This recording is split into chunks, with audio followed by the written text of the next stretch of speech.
About 12 years or so ago, I decided to pack up all my belongings and take a year off. My job gave me a leave of absence. I just asked and they gave it to me, which was quite surprising. And I decided that, because before I had a family, I didn't own a house, I decided I would pack up all my stuff and just take off. I was about 35. And so that makes it actually a little bit more than 10 years ago, but whatever. So I arrived in Delhi. I had no idea what I was doing. I was totally unprepared for what I was about to encounter. I had a frightening few days in Delhi trying to figure out what the hell was going on. And I ended up in Jaipur. I took a train, and I decided I was going to kind of stay in the lap of luxury. I was going to pay about the equivalent of about $10 a night and stay at this nice inn. And before I left to go to India, many people in my town of Burlington, Vermont, had told me, oh, you're going to India, Nepal, and Thailand. I have all these friends. You have to take them these gifts and return these books from people and take this photo album. So my backpack was basically filled with gifts to bring to people, very little things of my own. And one of the things in my backpack was this photo album that I was supposed to deliver to this rickshaw driver who had a rickshaw, a motorized rickshaw in Jaipur, and they gave me the address of the guest house that he parked or worked out of, and I was to go find Mahendra Kapoor and give him this photo album. And apparently Mahendra Kapoor had been the rickshaw driver for a number of people from Burlington. They go and they've had a good relationship with him, they trusted him, people that go back and forth, a couple of professors from the university, and then when someone else was going to Jaipur, the professor would say, oh, you have to hook up with Mahendra Kapoor. So many people from Burlington had hooked up with Mahendra Kapoor. So I was to deliver Mahendra Kapoor this photo album. So my first day in Jaipur, I think, all right, I have nothing to do. I'll go find Mahendra Kapoor. And I've got my map and I've got the address, and I go outside my guest house, and a motor rickshaw comes up, and I said, take me to this guest house. And I get over there, and I'm kind of standing there with my photo album. And someone said, you want to ride? You want to ride? And I said, well, I'm looking for Mahendra Kapoor. Does anyone here know Mahendra Kapoor? Like 10 guys said, I'm Mahendra Kapoor, I'm Mahendra Kapoor. And I was like, actually, I've got a picture of Mahendra Kapoor, so I know you're not Mahendra Kapoor.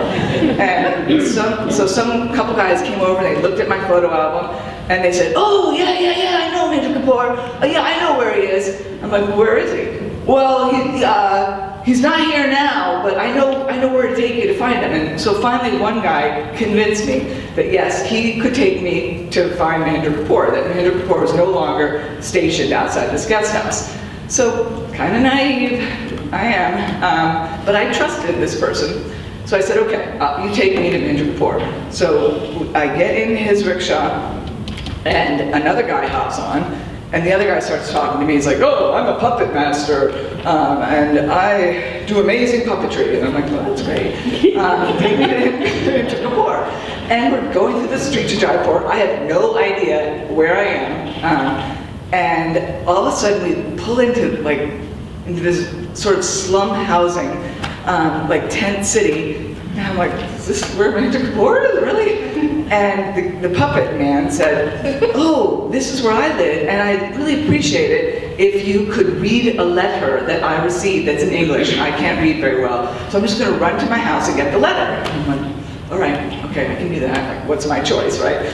So he runs to his little house, and he comes back, and the letter clearly has been read many times. It's like folded over, and I open it up, and I read this letter from someone who said, oh, you are an amazing puppet master. Thank you so much for showing me your puppet show, and it had some pictures of him doing some puppet shows.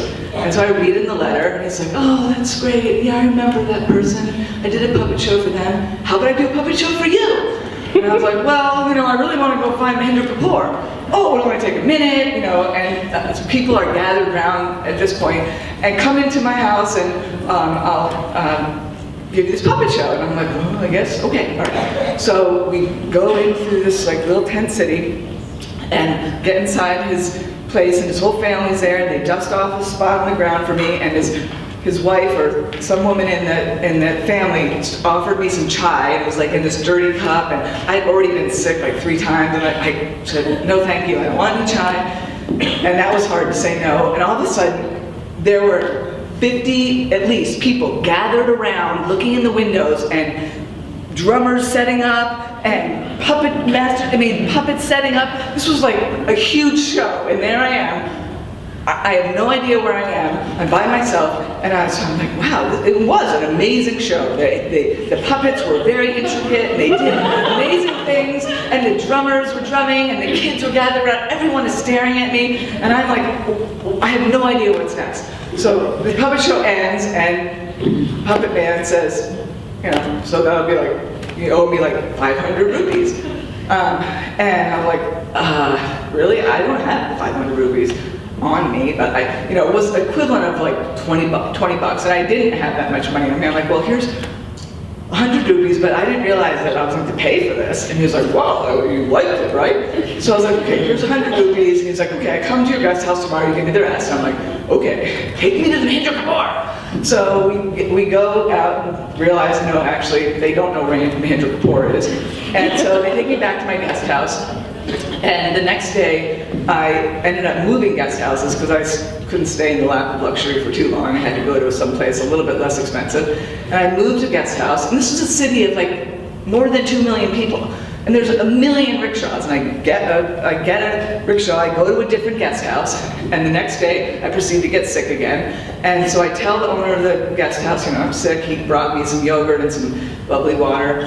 And all of a sudden there's a knock on the door, and he's like, oh, someone here to see you, your rickshaw driver. I'm like, I don't have a rickshaw driver, tell him to go away. 3 hours later, knock on the door, your rickshaw driver's here. I don't have a rickshaw driver, tell him to go away. Another knock on the door, Puppet Man's here to see you. I was like, how the hell does Puppet Man know where I am? So I'm really sick.